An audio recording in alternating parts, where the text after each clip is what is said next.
Halo, selamat pagi. Assalamualaikum. Berjumpa kembali di acara kesayangan kita, Muardi Wae, yang hadir setiap hari Selasa. Nah, selama 1 jam ke depan, tetap bersama saya, Dr. Bara, yang akan membahas tentang tema-tema menarik tentang kesehatan. Nah, untuk hari ini, kita punya tema yang menarik nih, tema yang up to date, tema juga yang mungkin dibilang up to date enggak, karena nggak pernah turun ratingnya, yaitu tentang isolasi. Karena memang di Indonesia ini kita sedang mengalami fenomena yang mungkin bisa dibilang tragis ya. Fenomena yang terjadi peningkatan tinggi dari jumlah COVID-nya meningkat, kemudian jumlah penderita meningkat, positive rate-nya meningkat juga. Nah, hari ini kita akan membahas tema kalau kita terkena COVID ataupun keluarga kita yang terkena COVID itu harus seperti apa. Nah, di samping saya sudah ada seorang narasumber.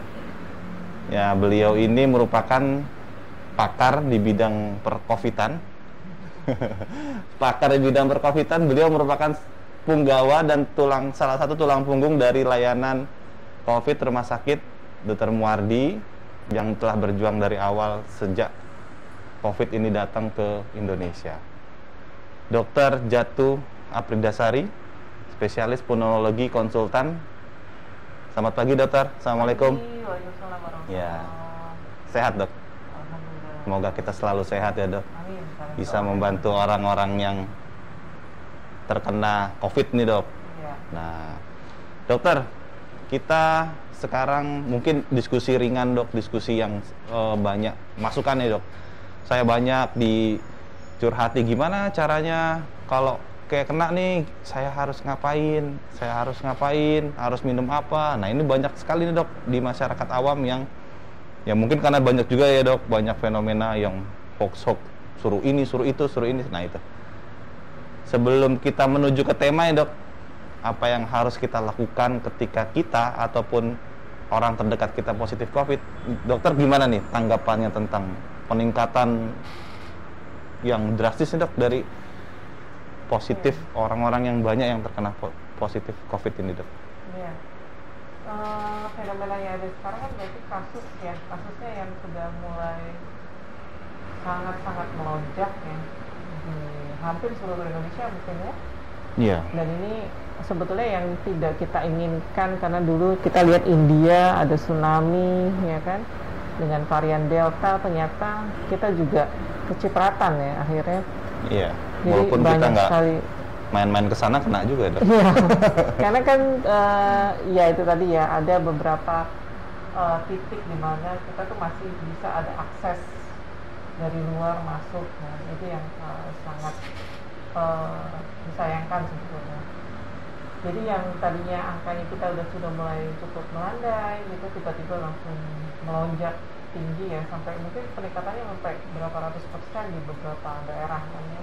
Sampai ada zona-zona yang awalnya hijau jadi semuanya naik sampai merah semua. banyak yang sudah jadi merah ya. Jadi pertama sih mungkin jelas beberapa ahli berpendapat memang karena adanya Varian baru ya, dok. tapi juga karena prokes yang sudah mulai kendor. Itu mungkin yang faktor yang paling utama ya. Prokesnya kita ya, dok, ya. Kendor, terus ada varian baru masuk sehingga angkanya jadi cukup tinggi sekali sekarang. Jadi nggak cuma satu faktor sih, dok. Iya, multifaktor ya, dok, ya. Salah satunya prokes kita nih yang di masyarakat. Iya, karena nganggapnya kan udah mulai turun nih angkanya. Kebiasaan-kebiasaan yang dulu tuh udah mulai ada longgar gitu kan. Maskernya yang mulai nggak lagi di wajah, tapi sudah mulai agak turun sedikit sesuai dengan kasus. Dan harusnya sekarang kita naik lagi dan harus di double malah, dok, ya. Iya. Nah, ini memang fenomena yang jelek nih. Kemudian nih, dok, kalau misalkan kan orang sekarang kena, dulu nggak pernah kena banyak, sekarang kena. Kalau kita kena nih, dok, kita mulai dari kita nih, dok. Kalau diri kita sendiri yang kena, apa yang harus kita lakukan? Pertama-tama nih, dok. Iya, jadi kalau misalnya kita kenal dulu kan gejala dan tandanya dari COVID-19, kita mungkin semua bisa browsing ya, bisa Dan yang paling gejala yang paling sering misalnya demam, ya kan? Walaupun sebagian bilang sekarang nggak pakai demam juga ada ya. Atau misalnya batuk, atau flu, atau misalnya nyeri sendi, atau apa kan? Sekarang gejala-gejala kita semua udah bisa baca nih browsing. Nah, apa yang harus kita lakukan pertama kali kalau misalnya kita curiga jangan-jangan saya kena nih kayak misalnya, atau jangan-jangan saya terinfeksi. Nah, itu harusnya yang pertama sih jangan panik dulu. Nah, itu ya. Kadang panik, Dok. Ya, karena sekarang kebanyakan panik di mana-mana sampai ada panic buying dan lain-lain. Jadi yang pertama harus jangan panik dulu, tenang dulu, kemudian periksakan diri ya harusnya. Nah, sekarang kan caranya memeriksakan diri itu sebetulnya lebih gampang nih. Kenapa? Karena kan sekarang udah banyak nih fasilitas lab atau fasilitas tidak hanya di rumah sakit ya, kan juga sekarang sebetulnya banyak nih yang bisa menyediakan tes Tes yang bisa ya, diagnosis ya, Dok ya. Yang sangat disarankan sih kalau ada gejala harusnya tesnya ya tes swab yang PCR ya. Kalau ada gejala ya. Sedangkan kalau yang tes swab antigen itu sebetulnya bagusnya sih untuk screening ya. Iya. Nah, jadi bisa dengan itu atau bisa dengan konseling dulu, konsultasi dulu dengan dokter, bisa dengan dokter keluarga, bisa dengan aplikasi. Sekarang ada aplikasi kan telemedicine. Oh iya, telemedicine ya. Itu juga bisa kita konsultasikan langsung ya, Dok. Atau misalnya mau lapor ke pasienkes terdekat, misalnya lewat puskesmas itu juga bisa. Jadi dilaporkan ke puskesmas. Nah, tapi kan orang beda-beda ya. Beda-beda nih. Ada yang pengennya pokoknya saya periksa sendiri dulu aja, misalnya ke sini misalnya. Karena kan masih ada stigma ya, Dok. COVID itu kan masih ada stigma ya. Jadi stigmanya banyak kayaknya, Dok ya. Iya. Jadi apapun itu sebetulnya yang pertama harus dilakukan kalau Anda curiga Anda kayaknya terinfeksi, tenang dulu. Kemudian memeriksakan diri seharusnya. Nah, sekarang memeriksakan diri kan bisa mandiri, bisa juga dengan telemedicine ya kan. Nah itu, cuma yang saya sarankan tetap kalau ada gejala sih sebaiknya swabnya itu swab PCR. Antibody udah nggak pakai lagi loh. Oh iya, antibody sudah lewat masanya, Sobat Muardi. Sudah nggak lagi periksa antibody, yang ada ya mungkin sekarang dua ya, Dok, yang masih dipakai ya, Dok ya, antigen sama PCR antigen ya, tapi lebih baik PCR. Kalau ya, bergejala ya. Kalau bergejala. Nah, Dok, yang sering di masyarakat itu kadang kan cuma greges-greges. Mereka kan nganggepnya aku greges biasa nih. Itu gimana? Misalkan kita mulai curiga nih, kalau ada keluarga nih mulai greges-greges, kita mulai curiga dia ke arah COVID itu apa tuh? Kalau misalnya tidak membaik dengan misalnya minum air banyak, atau misalnya dengan minum mungkin obat-obat ringan seperti paracetamol ya, atau apa gitu. Kalau misalnya tidak membaik dalam 2-3 hari dan kemudian ada gejala tambahan, nah itu harus sudah mulai curiga ke arah COVID-19. Tapi memang nggak semua greges-greges itu COVID ya. Nah itu dia, Dok. Karena ada juga flu biasa, kita juga masih punya flu karena biasa. Sekarang kita udah melupakan flu biasa, Dok. Karena saking COVID-nya ini mengerikan banget, jadi flu biasa tuh seperti disingkirkan gitu aja, Dok. Iya, padahal masih ada juga ya. Jadi biasanya sih kita sarankan dulu, gejalanya apa? Kalau cuma greges-greges ya ini aja minum banyak air putih, kemudian boleh minum paracetamol, kita lihat responnya gimana. Kalau membaik ya berarti bukan. Tapi kalau misalnya 2-3 hari tidak ada respon misalnya dengan paracetamol, terus kemudian mulai lagi ada gejala tambahan, hilang penciuman, hilang rasa atau nyeri tenggorokan, atau mulai agak ada batuk kering, nah itu mending langsung periksa ya. Atau apalagi kontak ya, ada riwayat. Nah itu dia, kontak ya, Dok. Nah ini kan sekarang banyak banget yang nggak sadar kalau ada kontak dengan orang yang sakit COVID. Beberapa pasien juga ada yang mengaku bahwa ternyata dia positif, Dok, ngomongnya baru belakangan. Nah itu juga itu sebenarnya membahayakan kan, Dok, yang membahayakan bukan bahayain cuman diri dia sendiri, tapi orang lain kan ya, orang di sekitarnya dia yang mungkin nggak tahu apa-apa ya akhirnya ikut kena. Makanya Pak Ganjar kan bilang jangan egois ya, jadi kalau memang sakit ya laporkan, periksakan, juga jangan egois gitu ya, karena kan dia membahayakan dirinya sendiri dan juga orang lain. Nah, itu dia yang paling penting, jangan membahayakan juga orang lain ikut-ikut kena kita ya, Dok. Iya. Terus Ini dok, kemudian kalau misalkan sebelum kita bahas yang tentang apa yang harus dilakukan, dok ada batasannya nggak sih? Kadang orang kan bingung nih, saya isoman atau periksa ke rumah sakit bakal dirawat nih. Kadang mereka kan, aku periksa takut dirawat gitu loh dok. Tapi yang berges, jadi mereka kadang tuh suka menyembunyikan hasil pemeriksaan itu kadang-kadang yang gara-gara itu. Ada batasan nggak sih dok? Sampai mana nih kita isoman, sampai mana kita harus segera datang ke pusat pelayanan kesehatan? Ya, jadi kalau misalnya kita ada gejala nih ya, kan bisa juga ada yang nggak ada gejala loh. Ada orang yang nggak ada gejala, ada yang nggak gejala, tapi dia kontak erat. Oke. Nah, kalau seperti itu yang dilakukan harus isolasi mandiri. Sama ya, walaupun nggak ada gejala pun tetap harus isolasi mandiri. Nah, kemudian ada juga yang misalnya dia itu bergejala tapi ringan. Nah, ada juga yang bergejala ringan tapi sudah periksa ternyata betul positif. Nah, kalau misalnya gejalanya ringan, tidak ada tanda-tanda sesak nafas. Terus sekarang kan orang banyak yang beli alat pengukur saturasi ya. Pengukur saturasi oksigen. Nah, itu misalnya saturasinya masih baik, sebetulnya sih tidak perlu rawat inap. Tetap bisa dilakukan isolasi mandiri. Cuma masalahnya isolasi mandiri kan yang disarankan harus terpusat ya. Terpusat dok? Iya, terpusat. Bukan di rumah. Jadi bukan di rumah harus. Oh, bukan di rumah ya? Bukan di rumah. Karena kan yang di masyarakat yang taunya ya udah isolasi mandiri kan di rumah sendiri ataupun di kamar sendirian. Harusnya yang disarankan adalah surat edaran terakhir itu memang harus dengan isolasi mandiri di yang terpusat. Nah, kalau di Solo itu kan ada di Asrama Haji Donohudan, Solo Technopark, di Sragen juga ada ya. Jadi sebetulnya harusnya yang di pertama kali itu disarankan yang terpusat, bukan di rumah. Bukan di rumah. Nah, itu yang paling penting. Jadi nggak di rumah ya, karena butuh sedikit banyak butuh pengawasan juga ya dok ya. Iya. Pengawasan yang dilakukan oleh orang yang berpengalaman untuk di bidang COVID kayak gitu. Jadi berarti sampai sedang atau sebetulnya sampai ringan ya, gejala ringan ataupun tidak ada gejala itu boleh isolasi mandiri terpusat ya kan. Tapi kalau udah gejalanya sedang, berat, sampai kritis apalagi, nah itu disarankan tetap rawat inap. Tetap disarankan rawat inap ya. Jadi kalau sedang, batasnya sedang. Nah, orang-orang masih kadang-kadang bingung dok, kok saya ini masuk sedang, masuk ringan ya? Nah, bisa dok jelasin sedikit dok. Bedanya. Yang ringan tuh bedanya apa, yang sedang bedanya apa? Kalau yang ringan tuh yang belum ada tanda-tanda ke arah peradangan paru ya, belum ada tanda-tanda ke arah pneumonia.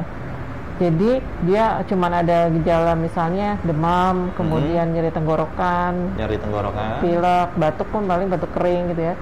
Tidak ada sampai tanda-tanda sesak nafas, ya kan? Kalau udah tanda-tanda peradangan paru, misalnya ada sesak nafas, saturasi oksigen sudah mulai turun. Batasannya sih kalau nggak salah kita pakai 93 ya. 93 sampai 95 sih. 93 95 ya. Karena kan ada juga yang lansia mungkin agak lebih rendah memang aslinya ya, yang beda dengan yang masih muda. Jadi kalau dia sudah mulai ada tanda-tanda pneumonia atau radang paru yang berat, itu kriterianya udah pindah ke sedang. Tapi kalau masih masih tidak sesak, saturasi masih baik, itu masih dikategorikan ringan sebetulnya. Jadi masih bisa dilakukan isolasi mandiri terpusat ya tadi yang saya bilang. Tapi masalahnya derajat ini bisa bergeser dengan cepat. Iya. Nah itu dia makanya kan. Itu repotnya ya. Kenapa disarankan isolasi mandiri itu terpusat, tidak di rumah? Berapa banyak kasus kita temukan yang isolasi mandiri di rumah, maaf sampai sayangnya tuh sampai meninggal. Isolasi di rumah sampai meninggal ya? Sangat benar-benar ini ya, nggak terkendali, nggak terkontrol ya dok ya? Makanya tidak disarankan untuk melakukan isolasi mandiri di rumah. Harusnya memang di tempat yang terpusat. Nah tapi dengan lonjakan kasus seperti ini, semua penuh. Asrama haji juga ya, kemudian juga Solo Technopark nih kayaknya mau buka. Terus ada juga yang di Benteng Vastenburg ya, itu juga ada. Jadi kalau misalnya pun terpaksanya di rumah itu tetap harus dengan pemantauan petugas vaskes terdekat. Nah, Jadi harus dimonitor oleh dokter maupun perawat dari puskesmas yang terdekat. Karena apa? Sewaktu-waktu dia ada penambahan gejala yang bertambah atau misalnya gejala yang ada memburuk, maka dia tetap harus langsung dilarikan ke rumah sakit. ke rumah sakit. Iya. Karena memang fenomenanya di rumah sakit kayak di tempat kita ini sudah bukan lagi di ruangan tapi juga di luar ruangan juga udah. Iya, kita udah buka 3 tenda. Kita sudah buka 3 tenda, Sobat Muardi, semoga selalu sehat, jangan sampai ke sini. Iya, semoga Karena sehat kita semua. sudah buka 3 tenda di luar dengan keadaan yang memang sudah sangat penuh. Nah, Dok, kemudian kalau misalkan sudah, nah kadang nih yang ada beberapa ya Dok yang tanya ke saya gitu loh Dok. Saya ini nggak bisa mencium ya, mencium nggak bisa merasakan. Kemudian saya diare juga, tapi saya nggak sesek. Itu saya bilang itu masih ringan. Iya, masih Nah, ringan, menurut betul. setahu saya itu masih ringan. Iya, masih Tapi ringan. mereka masa tuh kayak gini ringan gitu, orang saya udah diare terus udah nggak bisa ngerasain apa-apa, saya bilang. Masih ringan, itu Masih ringan ya. Jadi Iya. kalau sedang itu memang sudah mengarah ke pneumonia atau arah peradangan paru-paru ya, Iya. peradangan paru-paru, udah mulai batuk, udah mulai ada Sesak napasnya, nafas, sesek, saturasinya berat udah mulai kayak gitu ya. turun ya. Karena saya sekarang ngomong saturasi, kenapa orang udah gampang banget beli alat itu kan? Dia dijual bebas justru. Iya, makanya. Oh, sampai pre-order segala itu. Tapi nggak apa-apa gitu loh. Tapi itu tools juga sangat membantu kita ya, Iya, Dok, iya, di iya. rumah sakit ya sebagai Iya. pelayan kesehatan ya kita ya, Jadi kalau untuk yang isolasi mandiri juga tetap disarankan untuk mengecek saturasi, mengecek saturasi. kemudian gejalanya apakah memburuk, apakah bertambah, yang tadinya gejalanya cuma 2 jadi 3 apa jadi 4. Nah, itu yang harus dimonitor Harus terus. kita monitor. Nah, kemudian kita juga butuh peran dari ini ya Dok ya, dinas kesehatan ya, Iya, untuk jelas. memantau terus. Kadang ada orang-orang yang beberapa memang nggak mau melaporkan ya Dok, nggak mau Nah, itu melaporkan. masalahnya. Padahal Fenomena juga sayang ya, itu. sayang karena ini memang terkait stigma ya dok. Iya, Padahal sebetulnya lebih cepat kita lapor, lebih cepat dapat penanganan dan perhatian tuh kan lebih baik. Karena respon orang terhadap infeksi virus ini kan berbeda-beda, nggak bisa disamaratakan masalahnya Iya. kan. Jadi itu juga yang saya harus sampaikan, kenapa jangan panik. Terus kemudian jadi Stres, panic Dok. buying, Panic stres, buying, gitu kan. semua dibeli. Iya, terus apa-apa diminum, apa-apa kayak gitu. Jadi karena apa? Respon orang itu terhadap virus ini beda-beda, nggak bisa sama. Nah, Misalnya, itu dia. saya kemarin minum ini cepet loh sembuh, nggak ada 7 hari udah negatif segala macem. Itu dia gitu loh. Itu Jadi, dia, itu yang paling penting ya Dok. Itu dia, tapi orang lain belum belum tentu. tentu sama gitu loh. Iya. Jadi memang harus harus pintar, harus bijaksana gitu kan. Karena semua kasus tuh beda-beda, responnya beda-beda gitu. Ya, karena kan banyak juga yang minum ini. Karena kan sekarang kan kadang beredar tuh Dok di media sosial.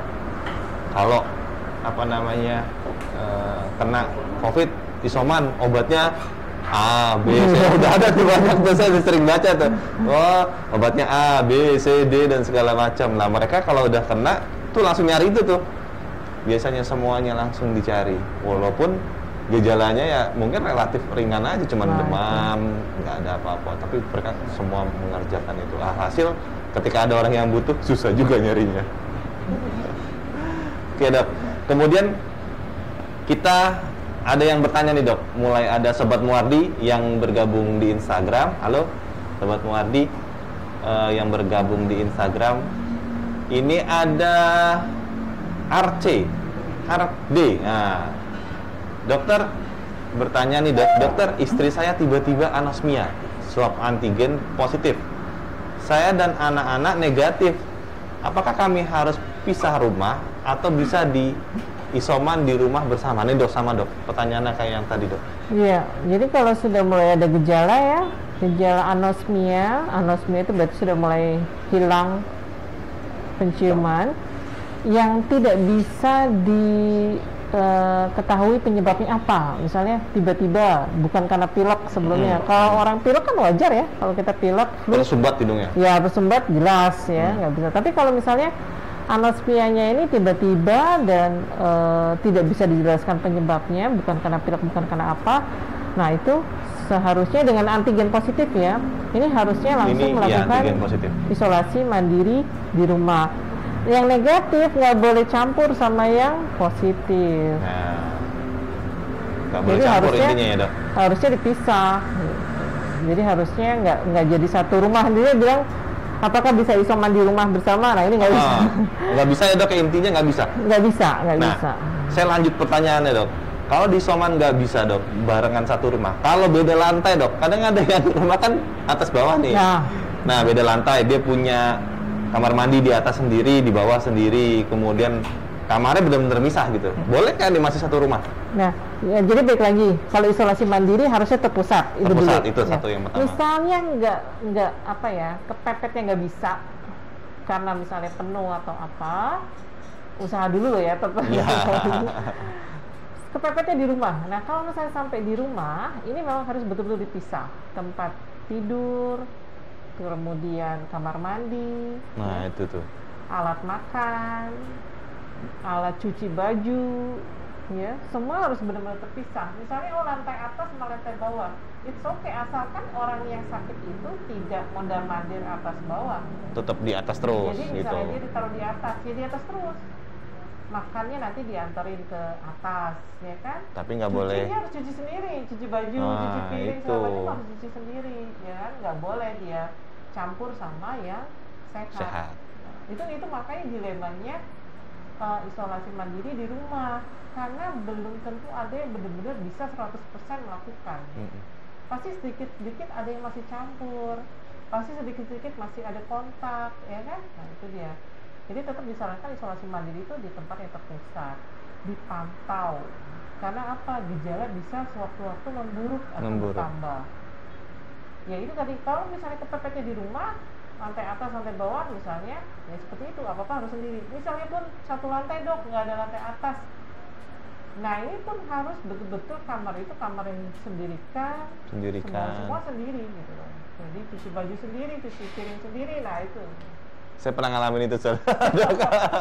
Saya cuci baju sendiri, semua sendiri, Iya, jadi cuma dianterin apa-apa makan harus aja begitu. udah. Nah, harus begitu memang. Jadi itu susahnya kalau di rumah, ya kan? Iya. Makanya lebih mudah kalau isolasi mandiri itu terpusat. Kan ada obatnya juga, gampang gitu loh, kita nggak nyari-nyari obat keluar, Iya. keluar gitu kan. Terus dipantau juga, ya kan. Kalau ada perburukan atau ada penambahan gejala, bisa langsung ada akses untuk Langsung pindah ke rumah sakit itu. misalnya. Jadi lebih cepat lah. Ya itu dia. Kemudian kalau misalkan dia itu udah sendiri-sendiri ya dok, kalau satu keluarga. Jadi kalau misalkan kita, nih yang paling jelek gini dok, misalkan nih ada anaknya dok, dicek bapak ibunya positif, negatif, terus anaknya dicek bapaknya yang kontak, ibunya yang kontak. Anak kan biasanya nggak pernah keluar rumah ya dok ya. Anaknya yang dicek positif, itu yang apa yang harus dilakukan itu? Kadang pertanyaan emak-emak itu di medsos, kalau anak saya positif, lah saya gimana kalau saya negatif gitu? Jadi kalau misalnya merawat anak yang positif, ini juga orang tua harus tetap ekstra hati-hati ya. Jadi di rumah tetap harus menggunakan masker, tetap sering cuci tangan, sering membersihkan alat-alat yang dipegang oleh anaknya, segala macam, baik itu mainan atau apa. Yang pertama sih modelnya harus sabar dulu ya. Harus sabar dulu, apalagi dia negatif. Sabar dan nggak panik dok, karena orang tua tuh lebih panik kalau anaknya kena dok dibandingin diri sendiri yang kena. Terus sampai mungkin ada yang bilang, aduh mending saya positif sekalian ya. Nah, Dok." iya, itu. Kayak gitu. Jangan. Tetap yang sehat itu harus tetap sehat, yang negatif harus tetap negatif. Karena apa? Karena dibutuhkan tetap untuk merawat dan menjaga yang positif gitu loh. Jadi memang harus tetap pakai masker, kalau perlu pakai sarung tangan, ya kan, kalau nyuapin atau apa, semua alat-alatnya dipisah. Gitu. Anak itu harus dibuat senyaman mungkin ya, karena ini dia imunnya itu loh yang kita butuhkan kita ya. butuhkan untuk Terus melawan juga ya. jangan khawatir dengan aduh city value-nya rendah banget itu gimana. Nah, juga itu dia tuh. jadi masalah. City value itu jadi masalah di mana-mana dok. Semua orang menanya set city value. Itu Padahal ya nggak ini bukan jadi patokan utama. Jadi yang patokan utama Setuju. adalah klinisnya, gejalanya. City value itu cuma maaf ya angka lah ya. Jadi jangan kita tuh Patokan sama angka. Iya, ya, jadi patoknya sama angka aja, jadi khawatir gimana. Yang penting tuh gejalanya masih ada apa enggak. Kadang mungkin dia sudah negatif tapi ada gejala, ada loh. Iya. Nah, kalau untuk yang sudah negatif tapi masih bergejala, ini juga nggak bisa dianggap sudah tidak menular. Tetap harus. Oh, masih bisa menular dong, walaupun sudah negatif. Harus hati-hati. Hati-hati ya, tetap ya. Jadi tetap kalau saran saya yang dilihat itu gejalanya. Jadi kalau misalnya, oh saya masih ada gejala dok, kadang batuk, sebaiknya tetap pakai masker. Tetap pakai masker. Sebaiknya tetap jaga jarak. Walaupun udah satu rumah nih nggak apa-apa dok, nggak apa-apa, tapi tetap tolong pakai masker. Jadi tetap obat-obatannya dihabiskan. Terus lakukan aktivitas olahraga ringan, ya. Jadi kalau masih ada gejala, tetap harus hati-hati. Terus gimana kalau bedain sama yang fenomena long covid nih misalnya? Nah, long covid atau ini ya sequel ya. Setelah COVID-nya tuh dok. Asalkan misalnya kita benar-benar pastikan bahwa kita kan bisa tuh cek ulang lagi nih misalnya, saya swabnya udah negatif kok dok, gini-gini, cuma kenapa masih ada gejala batuk atau apa? Kita bisa lakukan pemeriksaan lain sebetulnya. Itu harus ada konsultasi khusus, ya kan? Karena ada beberapa orang yang jejasnya atau lukanya itu agak menetap lebih lama. Walaupun misalnya pemeriksaan antivirusnya sudah negatif, pemeriksaan virusnya sudah negatif. Nah untuk yang gini kasus-kasus khusus gini memang harus dengan konsultasi dokter khusus ya. Khusus ya. Jadi memang kita harus nggak bisa kita berpikir sendiri ya dok ya. Nggak bisa. Nggak bisa. Cuman kita nih balik lagi ke city value, jangan lihat city value. Nah itu pesan buat sobat Muhardi dimanapun, city value tidak menentukan dari gejalanya, yang dilihat adalah gejalanya dok ya. Ya. Karena kadang gitu, city value saya 12, city value saya, tapi dia masih bisa jalan-jalan, masih bisa makan, masih oke. Ada yang city value-nya tinggi tapi udah lebih kondisi lebih buruk. Jadi karena itu tadi, karena respon orang itu kan berbeda-beda. Kemudian, bukannya city value itu menggambarkan jumlah virusnya dok, gitu. Karena juga, gitu kan, jumlah virusnya kan berarti banyak kalau misalnya city value-nya rendah. Iya, bisa jadi, ya memang betul. Tapi bisa jadi orang itu punya daya tahan tubuh yang baik, sehingga gejalanya ringan, gitu. Jadi kan beda-beda loh, nggak bisa kita jadi patokan. Oh, kalau orang dengan city value-nya 15, berarti jelek banget nih, bukan gini. Enggak, kenapa? Karena memang masing-masing orang tuh punya daya tahan tubuh masing-masing yang berbeda. Nah, antibody orang tuh beda-beda. Jadi makanya city value nggak bisa jadi patokan, yang jadi patokan apa gejalanya seperti apa. Karena city value itu kadang ada yang fenomena city value dicek di sini 26, dicari lagi tempat lain. Oh, di tempat lain 32 saya, ya saya pakai yang lebih tinggi lah 32. Nah itu dia, karena dia juga berubah-ubah kan, karena tergantung build up imun kita gimana saat itu. Dia dari tempat ini ke tempat itu kan butuh waktu. Iya. Saat itu juga kan tubuhnya processing gitu kan. Di samping alat, mungkin alatnya juga berbeda. Itu yang paling penting. Jangan berpatokan pada itu ya. City value ya dok ya. Oke, itu yang banyak fenomena di masyarakat. Oh iya, Sobat Muhardi, saya dapat info ini. Kami mohon maaf atas ketidaknyamanannya. Ada kendala di suara. Untuk kendala dari sinyal provider kita juga, kami segera memperbaiki untuk bisa terdengar dengan baik. Untuk Sobat Muhardi yang di Facebook dan live streaming di Instagram, kita juga mohon maaf tidak bisa berjalan dengan lancar. Tapi jangan khawatir, untuk Sobat Muhardi sekalian, masih bisa melihat tayangan ini di record tayangan kita di Facebook dan YouTube Rumah Sakit Dr. Murwardi Official. Nah itu. Ya, kami mohon maaf, kami akan segera melakukan perbaikan.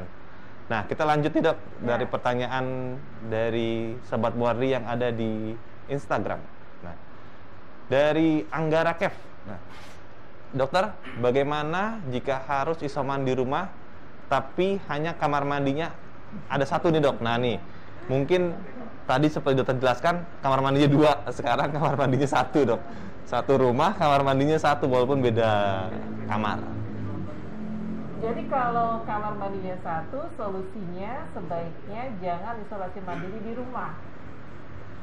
Karena resiko kontak ya dok pada ya? resiko, karena di kamar mandi everybody akan tetap melepas maskernya, ya kan? Iya betul dok. Nah, Nggak ada kemudian yang di kamar mandi dia mungkin ada sisi, ada batuk, Iya. ya kan?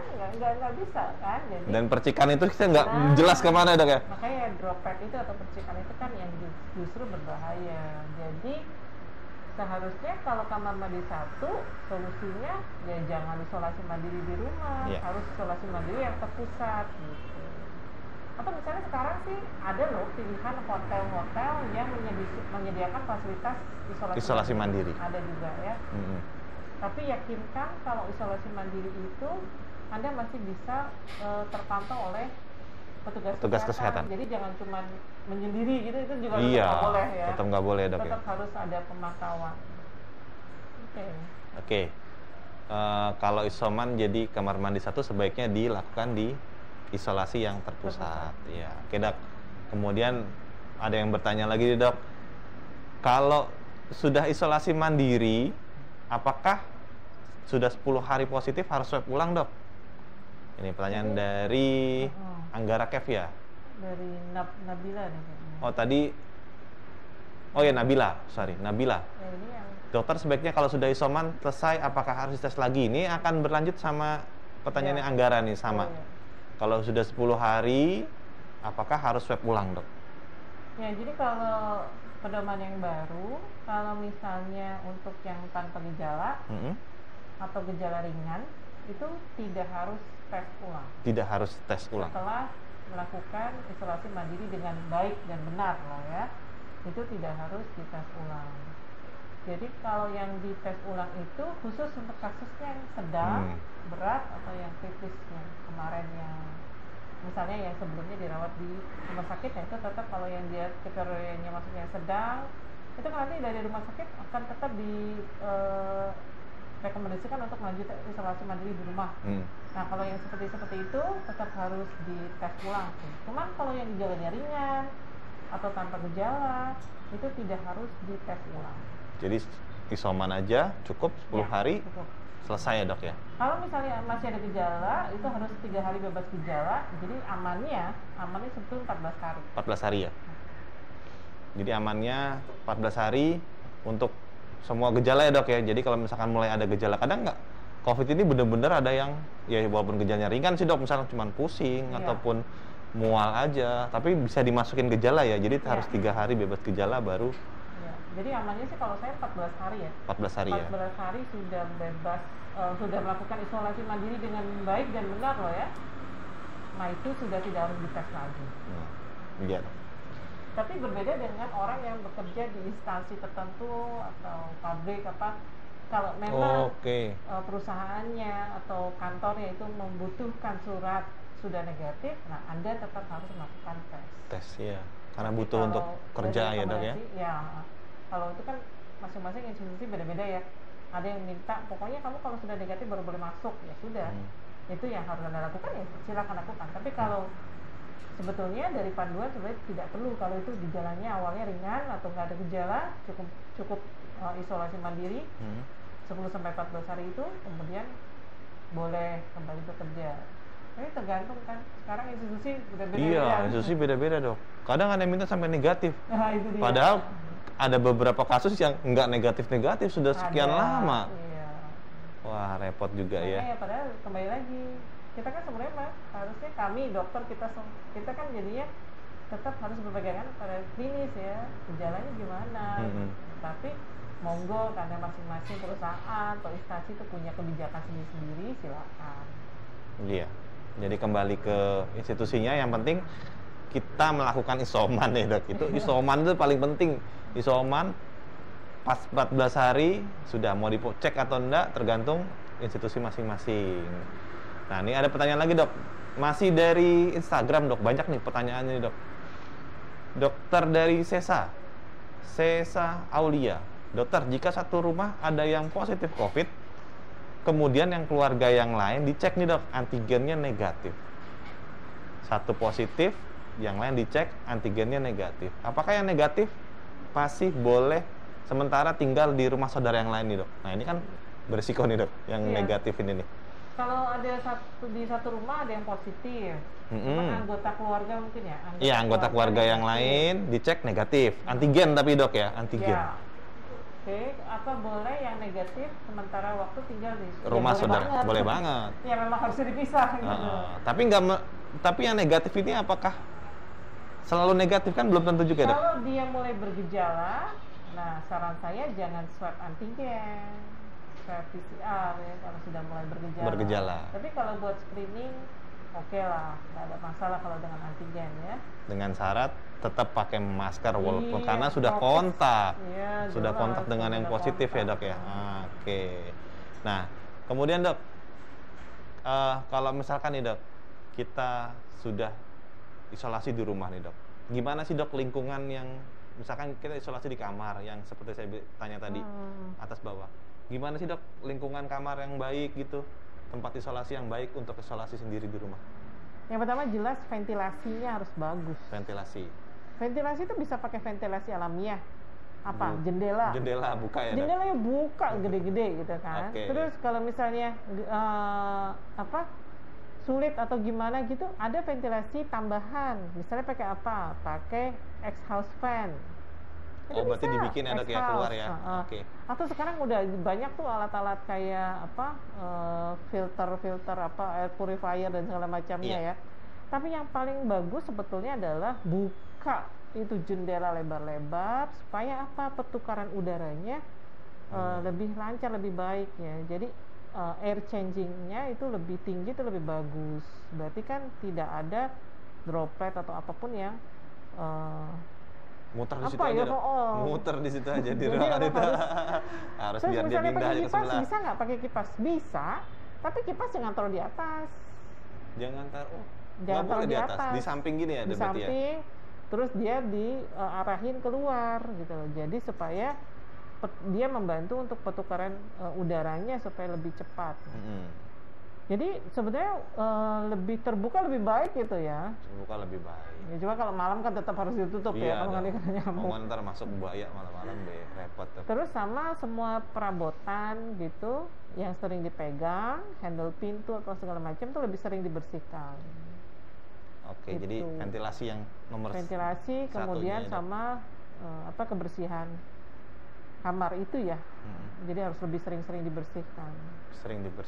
Dan itu terutama dilakukan sama yang sakit ya dok ya? Iya. Yang sakit ya harus melakukan itu ya? Iya. Nggak bisa nggak bisa bersihin ya nggak bisa ya? Makanya kalau untuk yang gejala ringan tadi masih bisa, atau nggak ada gejala, makanya nggak apa-apa. Tapi bagusnya diisolasi terpusat. Misalnya kepepetnya nggak bisa, penuh segala macam, harus di rumah, ya itu tadi harus mandiri. Apa-apa harus dilakukan sendiri, termasuk observasi dia ya, saturasinya, kemudian suhunya. Itu kan sekarang alat-alat kayak gitu, saya pikir orang-orang udah pada punya nih Pak ya.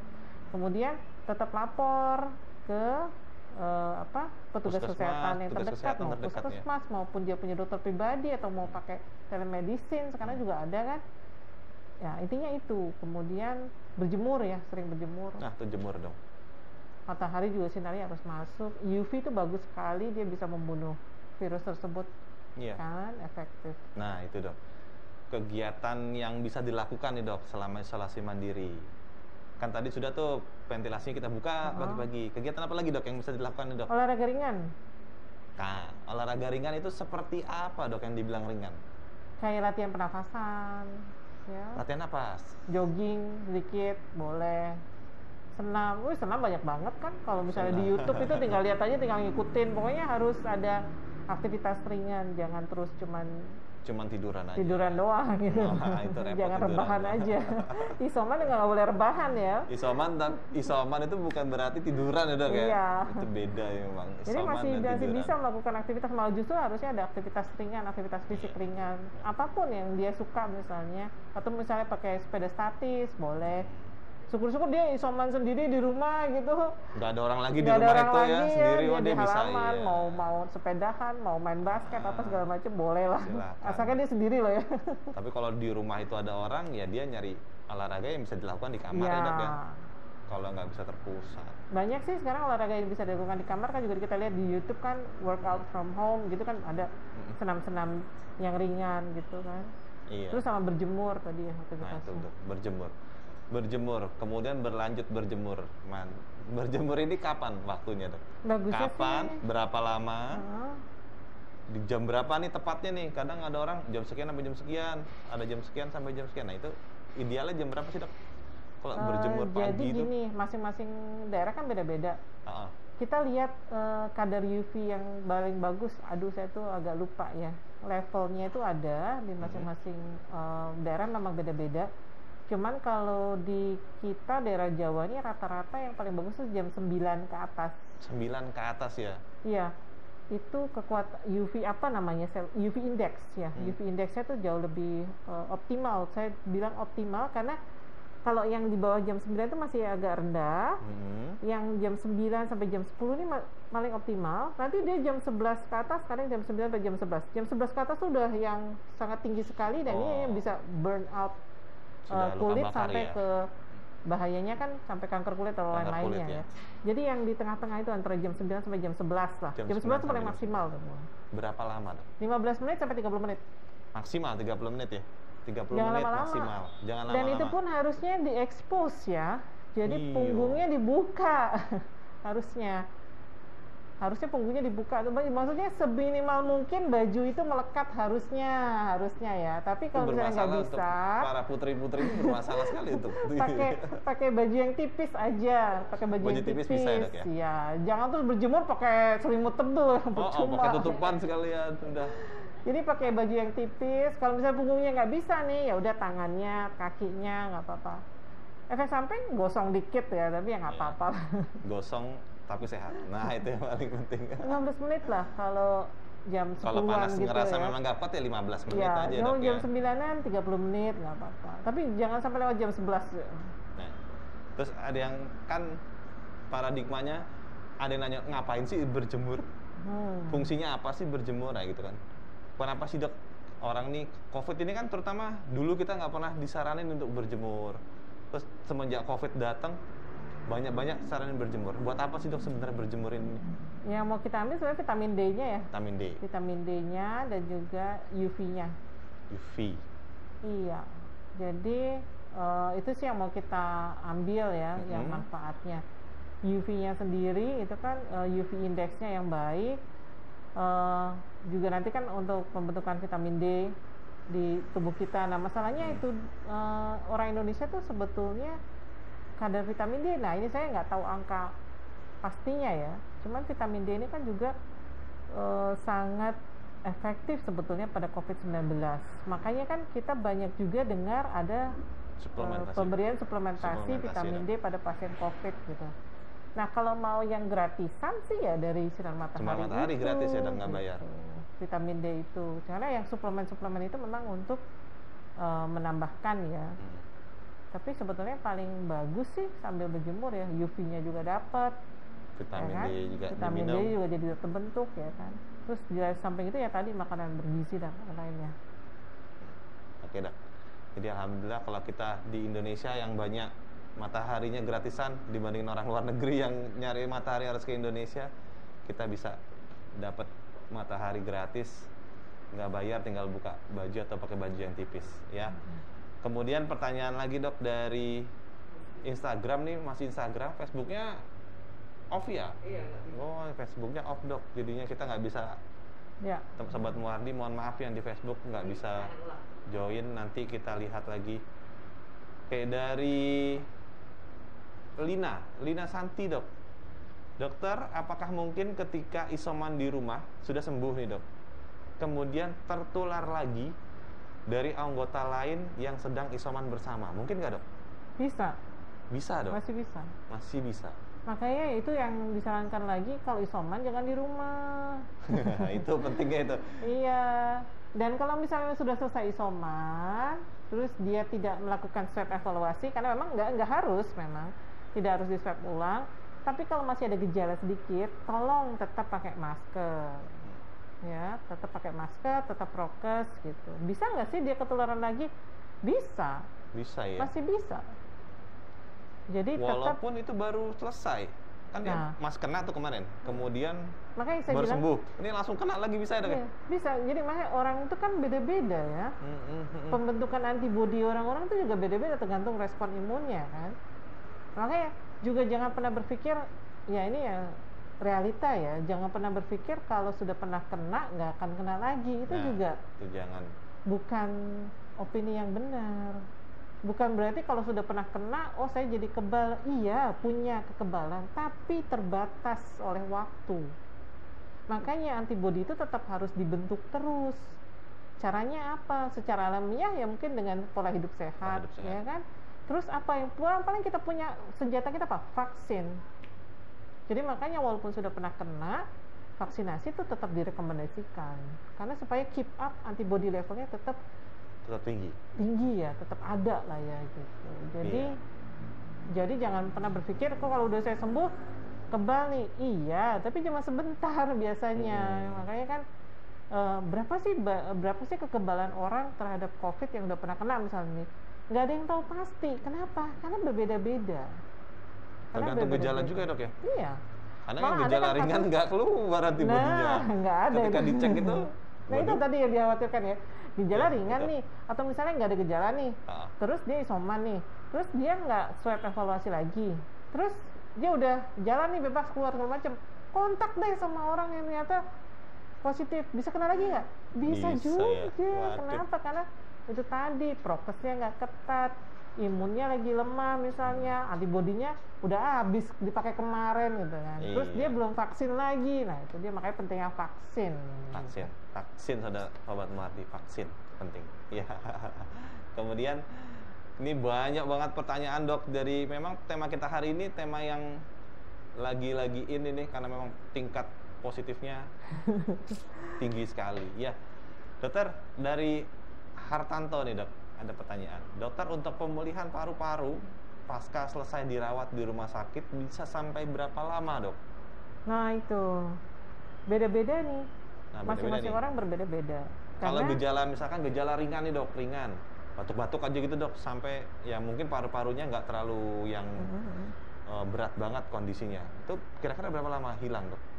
Kalau dia dapat terapi yang tepat waktu saat perawatan dan tepat dan cepat sebetulnya. Intinya itu kan COVID ini penanganannya cepat dan tepat. Timing harus pas. Obat harus pas.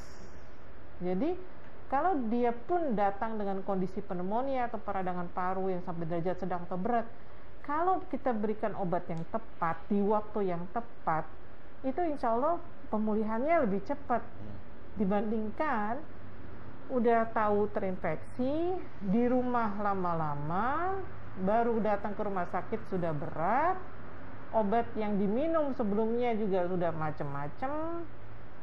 Kita mau ngejarnya ini yang masalahnya mungkin agak susah ya, dibandingkan orang yang saya positif baru dari awal datang ya, kita sudah tahu kondisi seperti apa, kita langsung berikan terapi yang tepat dengan cepat, itu kan memberikan prognosis atau maksudnya apa ya namanya prognosis itu, kemungkinan sembuh yang lebih baik dibandingkan yang sudah isoman kemudian tapi agak terlambat datang ke rumah sakit. Nah itu bedanya di situ. Nah kapan sih ini pemulihannya beda-beda?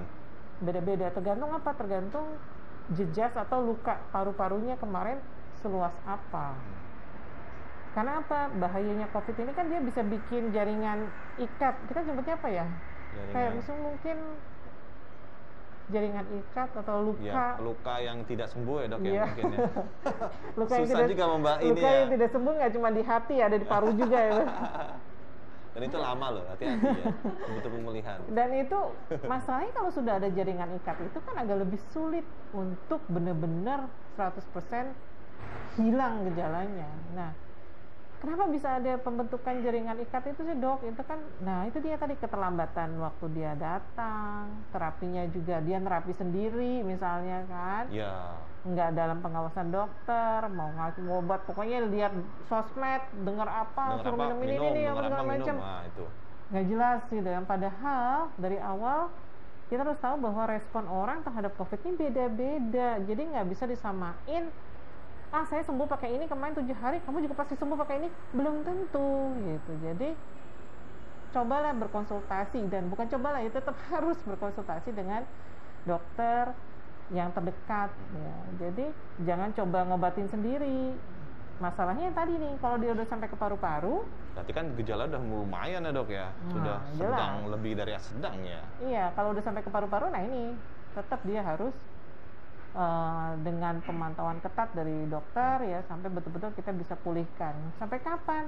Ya tadi berbeda-beda masing orang, karena orang itu beda-beda responnya terhadap virus ini, beda-beda derajatnya pneumonia atau peradangan parunya. Makin dia berat, makin dia agak lama pemulihannya. Oke dok. Kemudian nih, kalau isolasi mandiri nih dok, ini ada yang bertanya juga. Kalau tetangga kita dok, tetangga depan saya misalkan, isoman tuh sekeluarga, mereka kena sekeluarga, isoman di rumah. Sudah baik melakukan prokesnya, ventilasinya dibuka, seperti Mbak Fani Az-Zahra ini, ventilasi dibuka. Nah tetapi orang yang di depan rumahnya itu merasa khawatir dok, khawatir nih, oh yang COVID jendelanya dibuka, jangan-jangan COVID-nya masuk lewat sini, kulon-kulon, assalamualaikum, masuk kan. Kira-kira mereka ada gimana dok? Mereka bisa tertular atau mereka harus tutup pintu, semua dirapat, dikunci, dilakban biar nggak masuk? Ya, jadi gini ya, ini karena COVID itu kan droplet sebetulnya. Walaupun sudah ada isu juga airborne. Iya, airborne. Menular melalui udara ya, airborne itu. Iya, jadi sebetulnya kalau misalnya yang balik lagi deh, makanya isolasi mandiri jangan di rumah. Nah, itu. Isolasi mandiri itu harus yang terpusat gitu loh. Kita udah banyak pilihan, mau dimanapun bisa gitu loh. Sampai di hotel pun ada loh ya, yang menyediakan itu. Misalnya kepepetnya di rumah, terus tetangga sampai misalnya, ini kan harusnya ada bukan urun ya, ada turun tangan lah dari pejabat apa namanya, terkait daerah, lah ya, terkait ya. RT dan RW ya. Jadi kalau misalnya dia isoman, tetap dia harus pertama dibantu, jangan dikucilkan. Kan ada juga yang kayak gitu ya. Iya dong. Mengucilkan orang dengan COVID itu bukan solusi. Semakin dia dikucilkan, maka efeknya malah justru ke kita gitu loh.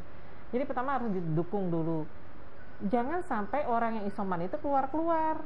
Bahaya tuh kalau udah keluar. Iya kan? Jangan sampai dia belanja keluar, apa segala macam. Makanya harus butuh dukungan dari tetangganya. Apa namanya? Jogo-tonggo itu ya. Jadi dia harus kita supply makanannya, kebutuhannya, taruh di depan pintu segala macam. Dan pastikan dia minum obat. Kemudian minum vitamin, dan pastikan dia juga dipantau ya dari yang sekitarnya. Kemudian misalnya dia dibuka nih jendelanya, terus gimana yang depan-depannya, sebelah-sebelahnya? Asalkan mereka saat isolasi mandiri kan ada catatannya, isolasi mandiri kan nggak boleh buka masker. Jadi dia tetap jaga prokes. Isolasi mandiri kan tetap harus tidak boleh buka masker ya? Jaga jarak loh ya. Bukan berarti kalau isoman bareng-bareng di rumah buka semua ya nggak boleh gitu loh. Makanya saya bilang seharusnya isolasi mandiri yang tepat dan benar itu harusnya yang terpusat. Karena kalau isolasi mandiri di rumah nggak ada yang mantau, nggak ada yang benerin gitu loh. Padahal harusnya yang namanya isolasi mandiri itu nggak boleh buka masker, tetap harus jaga jarak, tetap harus cuci tangan sering-sering, sama kan.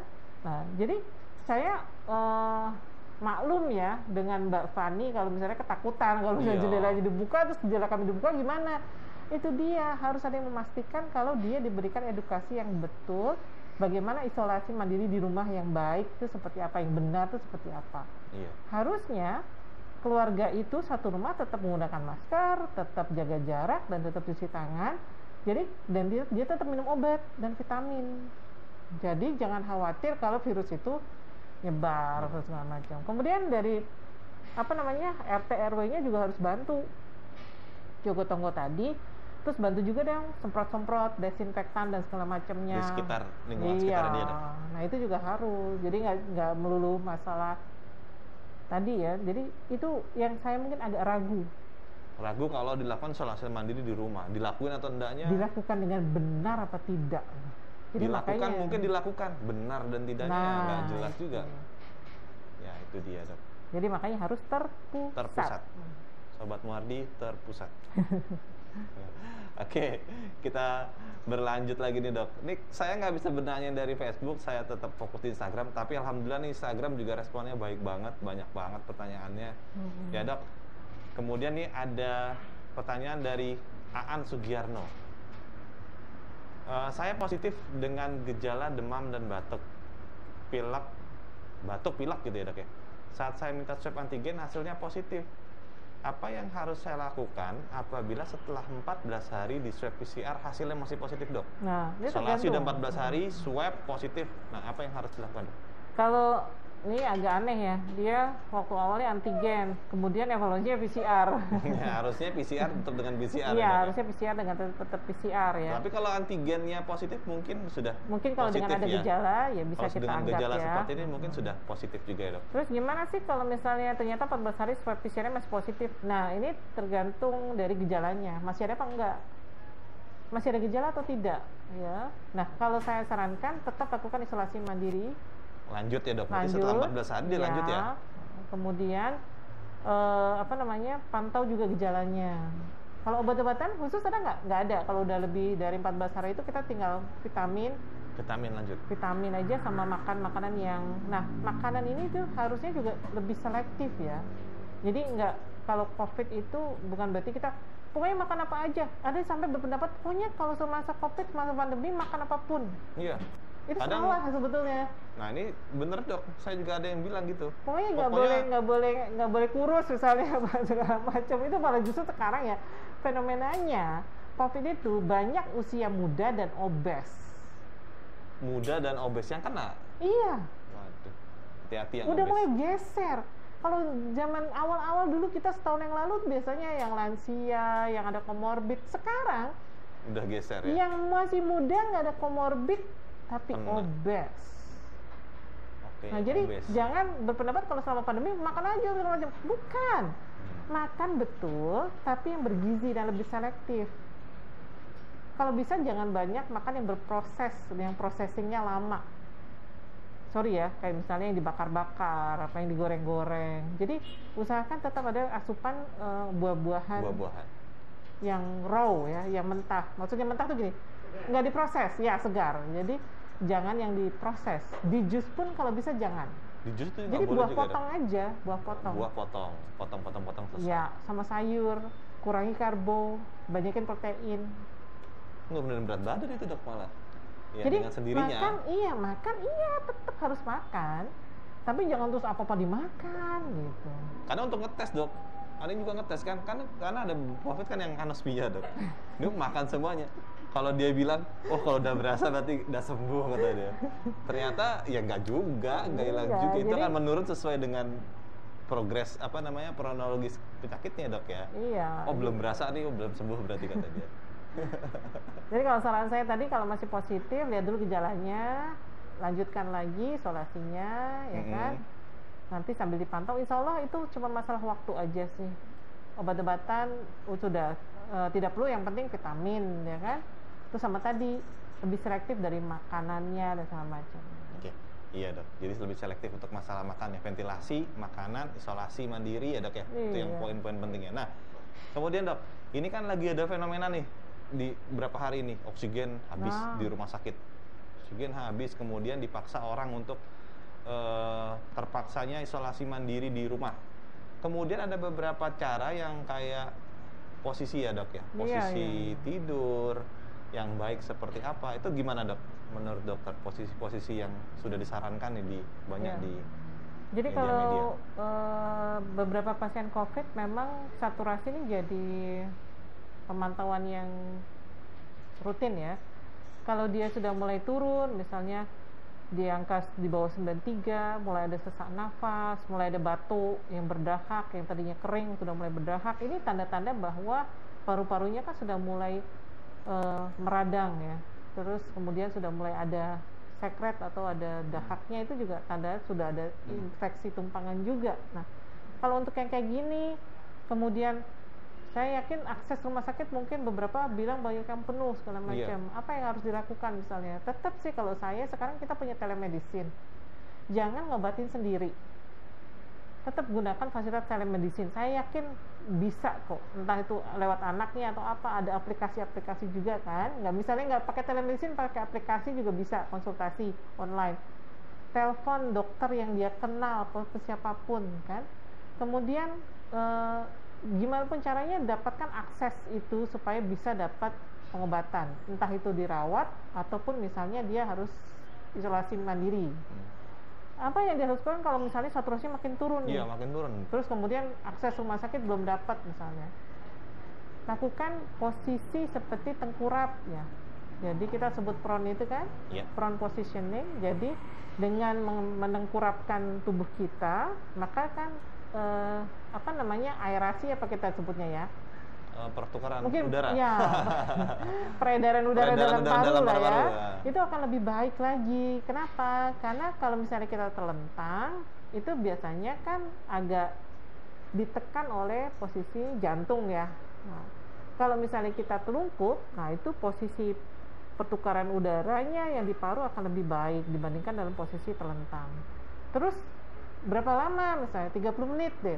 Terus habis itu posisinya apa lagi? Miring. Miring mana yang paling bagus? Miring kanan. Karena kanan nggak ada jantung, ya kan? Jadi bebas dia. Jadi kalau bagusnya miring kanan sama telungkup. Miring kanan, telungkup. Berapa lama? 30 menit, 30 menit, 30 menit. Kalau misalnya capek dok, bosan, setengah duduk. Boleh gitu kan. Jadi posisinya itu aja yang diatur. Nanti lihat deh, saturasinya biasanya bisa naik. Ya kan. Selama berapa lama dok? Sama apanya? Misalkan nih kan orang capek nih, aduh aku udah capek nih, tidur tengkurap, miring kanan, setengah duduk. Kadang-kadang udah capek orangnya, gitu. Tergantung orangnya sih. Minimal dilakuin satu hari itu 12 berapa? jam. 12 jam kan dok ya? Harusnya 12 jam. 12 jam sobat. Paling gampang sih pas tidur. Tidur telungkup gitu. Soalnya kan saya dulu pernah gitu juga, memang nggak enak sekali, nggak nyaman itu dok. Tidur telungkup itu. Pakai bantal. Pakai bantal ya. Diganjel ya, di dada, kemudian di kaki supaya lebih nyaman. Jadinya memang ada tekniknya dok. Iya, itu lumayan membantu untuk itu tadi ya. Tapi tetap ya, tetap hubungi pasien terdekat supaya dia tetap dapat akses. Karena bagaimanapun itu kan cuma teknik awal ya, teknik penyelamatan awal sambil menunggu bantuan yang sebenarnya seharusnya. Jadi saya tetap sarankan kalau sudah ada gejala-gejala, makanya tadi gejala-gejala peradangan paru yang mulai dia mulai sesak, batuknya mulai lebih sering, atau mulai berdahak, atau mulai ada darahnya, nah itu tetap harus dirawat di rumah sakit bagaimanapun ya. Kemudian kalau orang yang gejalanya ringan, boleh nggak ngelakuin itu dok? Atau memang orang udah mulai ada gejala paru-paru nih yang udah mulai ngelakuin itu? Tapi kalau orang yang ringan-ringan, OTG, nggak apa-apa, nggak ada salahnya juga. Nggak ada salahnya juga ya untuk memperbaiki, jangan sampai juga terjadi perburukan ya. Oke dok, jadi posisi juga penting untuk kita melakukan terapi ya di rumah, terutama kalau memang nggak ada lagi bantuan dari Fasiankes, belum bisa masuk ke rumah sakit, sangat membantu. Ya sobat Muardi sekalian, kita memasuki segmen akhir nih dari diskusi kita kali ini. Masih banyak pertanyaan, rame banget yang nanya, bisa chat langsung terutama ke Instagram ya. Tapi kita harus beranjak ke segmen-segmen terakhir. Ya dokter, dari Husni 7989, dokter mau bertanya, saya sudah isolasi sejak 20 Juni. 5 Juli kemarin saya di swab ulang ya. Hasilnya positif dengan CT 18 nih, urusan CT lagi dok. CT 18. Gejala sekarang hidung pengar-pengar kayak flu. Apakah masih perlu isoman dok? 20 Juni 5 Juli dok. Itu sudah 20 ke 30 10 ya. 10 tambah 5 15 dok. 15 hari. 14-15 hari dok. Oh maaf dok, ada lanjutannya lagi. CT swab keduanya 13, yang pertama 18 dok. Makin turun. Ya. Nah ini urusannya kayak gini dok, kalau udah urusan sama CT ini jadinya memang si CT bikin repot nih. Tetap yang kita pegang adalah gejalanya ya. Kalau dia masih ada gejala, tetap yang disarankan adalah melanjutkan isolasinya. Tetap ya.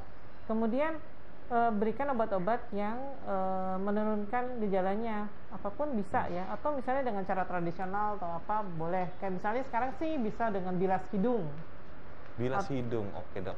Iya, banyak tuh di YouTube ya caranya bilas hidung gimana sih, karena dia untuk meningkatkan apa namanya fungsi penyaringan udara. Kan di hidung kita ada bulu-bulu hidungnya kan. Nah itu juga bagusnya tuh tetap kita tuh setiap hari harus bilas hidung. Nggak cuma yang sakit sih, harusnya orang Yang sehat sehat juga juga ya. Jadi bilas hidung tuh perlu ya supaya bisa lebih bersih, karena kan dia kumannya itu kan masuk pertama kali kan lewat saluran nafas atas. Iya. Ya, yang paling banyak ya. Nah itu. Kemudian bisa juga pakai obat-obatan yang memperingan tuh, jadi bisa konsultasi dengan dokter.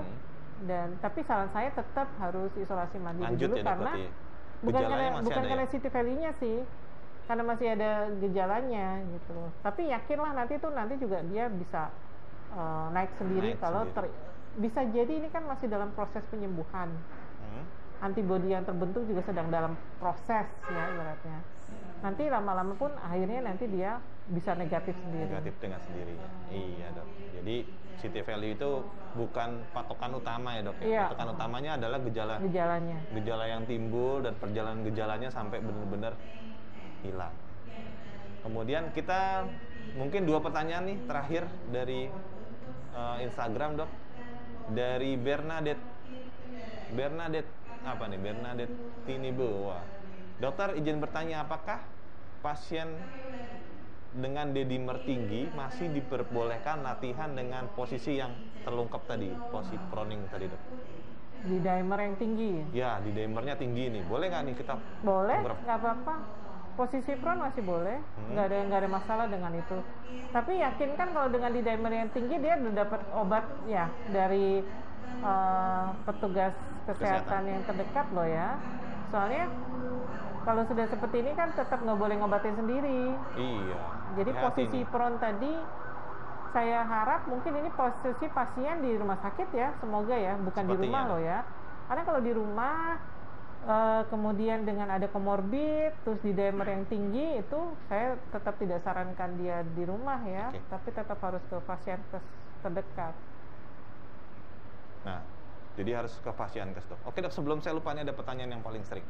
Apa syarat orang boleh di isolasi mandiri dok? Apakah syaratnya dengan komorbid boleh?